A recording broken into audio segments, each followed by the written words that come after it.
Tina Nunez with EdTech here again. We are going to go over the Google Docs tool menu today. I recently did a video on Google Docs insert menu, so if you want to check that one out, it's also going to be in our EdTech Bytes playlist.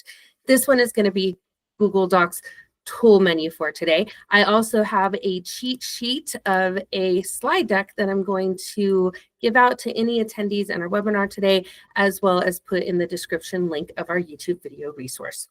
What I'm going to do so that way we can mash it into the time that we have is just go down the list of this tool menu. So the first one we're going to look at is proofreading. This one is kind of new-ish. Now, I went ahead and added a few things into our doc today, so that way when I do show you some of these things, it will show you what comes up. So I'm going to go to Tools, Proofread, and then we're going to proofread this document. Now, before I do that, I want to show you the proofread settings. So you can proofread for spelling, grammar, the wording, active voice, conciseness, or sentence splitting, depending on what grade you're teaching, right? So I'm just going to do all of it for today and go to proofread this document. It's going to open it up there on the side of the screen. And then so instead of saying like a island, I can do an island. And when I say accept this suggestion, it will fix it. Next tool inside our toolkit is a word count.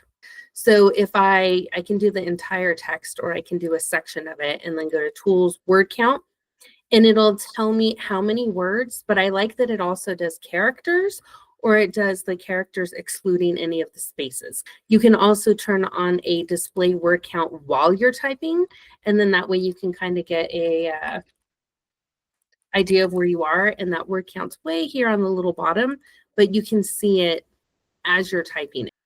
This one is sort of a toolbar that shows you information. You can change your document, just don't keep it in this mode because some people freak out, but you can change your document from editing to suggesting. And what it's going to do is, so here if it says each other, next to it, I can actually change it and write each space other, or I could have even just deleted that and then changed it to each other. And it's going to show all of the suggestions here on the side of the document. You can go here and say, oh yeah, I accept that suggestion, or nope, I reject that suggestion. And then it's going to keep it inside that document. The tools bar, when it says review suggested edits, is going to give you a list of any suggestions that are inside that document. It just lists it here, but just know that that's tied to this that says suggesting within your Google Doc. Now, this one I wouldn't necessarily use for trying to look at if students are cheating, but one new feature is comparing a document. Okay, so if I go to compare documents, I can compare two documents with each other. Now, what I have here, this is kind of funny, I have my daughter's paper that she wrote when she was like in 5th grade, I think. And then I rewrote it very similarly to each other. So I'm going to go here to Tools, and I'm going to go to Compare Documents, find that document in your drives, and you can compare them together. So I'm going to select Compare, and it's going to create a brand new document. And when I open it, it's going to show you like the changes between the two of them. I do this a lot because I don't know if you've ever created something in your drive and then you make a copy of it and you can't remember which one's the most updated one or which one is named a different way. That way you can kind of tell like, oh, the one that was the first document is the newer one. This one is the older one. So if you notice that my daughter's paper had a heading on it, the other one didn't. So like I said, I wouldn't use this exactly for looking at cheating, but you can definitely compare two students' papers and see how absolutely similar they are. Now, going back to that same paper, because some of these tools, it's nice to have some information in. This is one of my favorite tools, but it's Citations. So I'm going to open up Citations in this paper because I've used it a lot. I have a lot of citation sources in here. But first, you're going to want to decide if you're using MLA or APA format. I'm going to keep it in MLA. I'm going to add a citation source. Now, it can do websites. Here, I'll show you all the different things.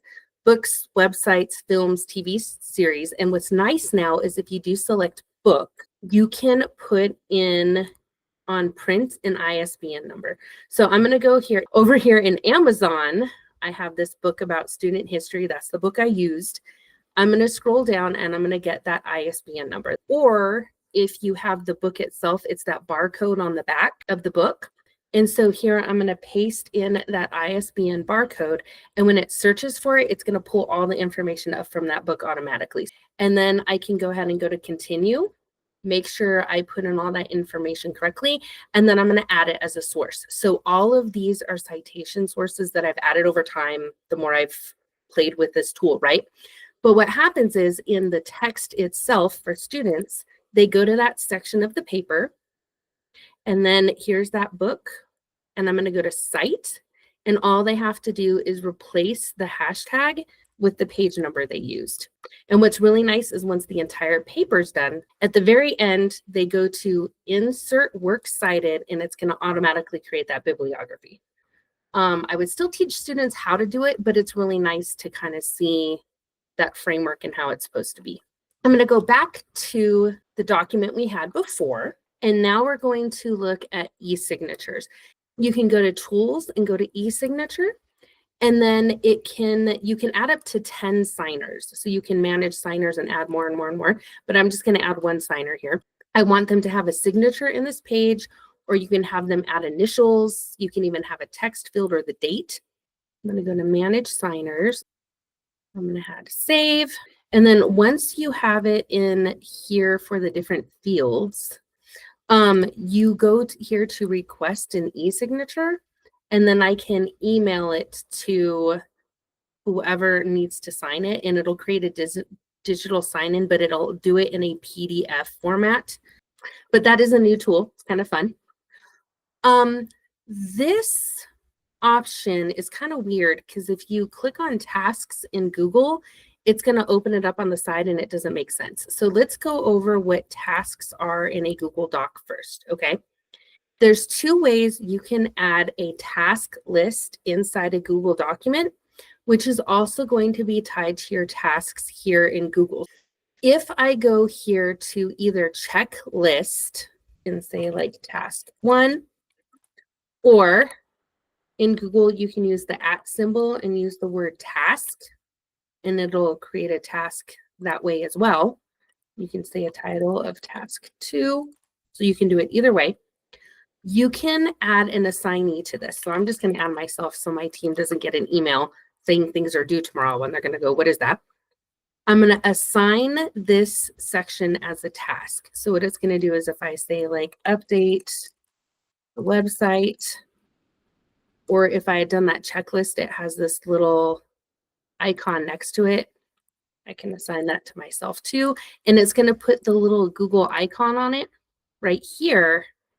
And then in my tasks, in my Google Docs on the side in tasks, it's going to list out all the tasks I have to complete. Now, here's the problem is when you go into Google Docs and you open it how I just did, it's going to have this long, I have a lot of tasks in a lot of different docs. It's a bunch.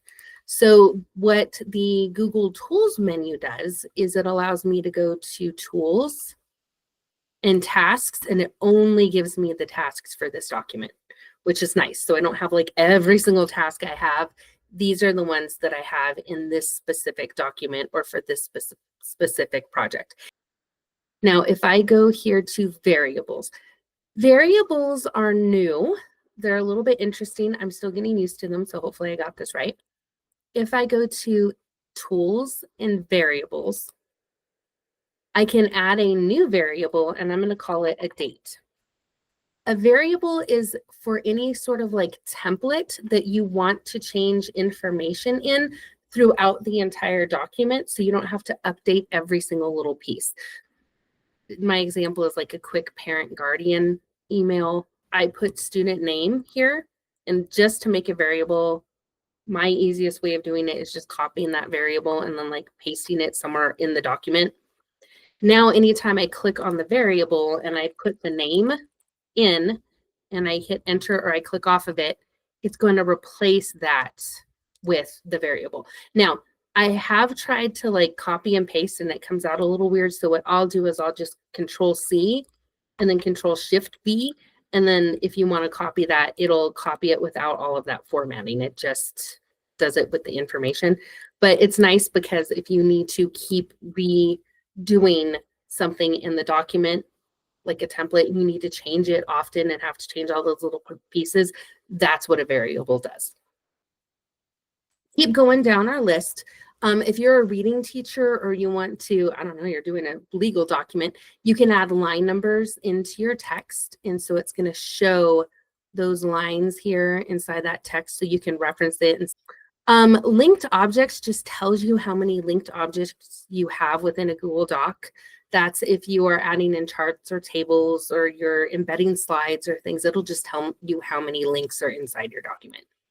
So that one's not super fun. But the new one that I do like, and it's not super new, but people don't know that it kind of lives here, is if you go to Tools and Dictionary, Google Docs has a built-in dictionary now. So if I want to look up the word succinct, hopefully, and I go to search it here on the side taskbar, it's going to give me the definition.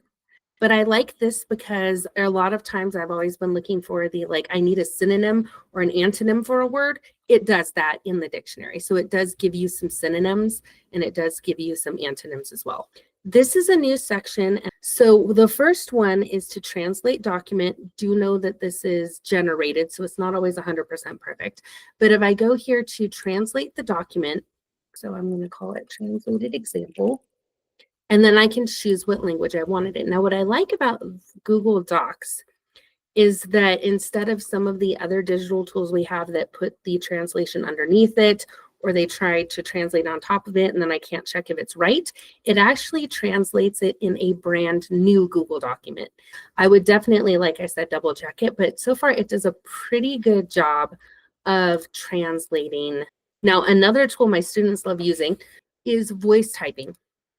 I had a lot of students who had dysgraphia. You may need to enable sound the first time you do it. Once you go to click to speak, it does a pretty good job of typing out the text. Now, it was supposed to do an update to where it would hopefully have periods in it, but it doesn't look like it's still doing that. So one way to do that is to speak the grammar, which is kind of frustrating.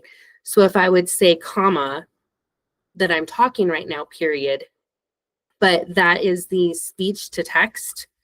The Gemini and Help Me Write, I'm not going to go over.